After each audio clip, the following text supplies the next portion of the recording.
Ok, mình đang ở trên đổ Đèo Prenn nha anh em. Cái này quay cũng thấy đẹp đẹp đúng rồi, bút bút này quay là giống như bắn tốc độ rồi đó. Đường khá là đẹp các bạn. Rồi. Nắng bên đây cũng đang đẹp lắm nè. Trời khoảng tầm 21 độ mát mẻ. Đây là một cái cốp xe review cho anh em xem. Trong cốp xe này nói chung là cũng khá nhiều đồ. Toàn là đồ đi theo review thôi à. Đó là commentary hồi chiều mới dự thu của khách nè. Mới thu khách. Đó. Để coi coi sao nha các bạn. Quay clip test cho anh em test âm thanh commentary ở trên ô tô này. Fender. Còn kéo điện có điện luôn trên xe nha anh em. Còn con ngàn này nữa, ngày mai mình sẽ kiếm chỗ vắng vắng á, mình test cho anh em xem con Fender 341 1000 như thế nào. Chỗ này hơi đông. Ok. Lost Sky anh em.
Thử nha.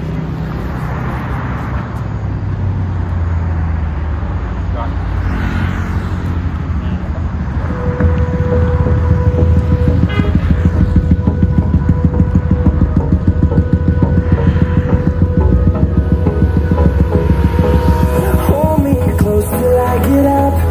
Time is barely on our side. I don't wanna we're chasing.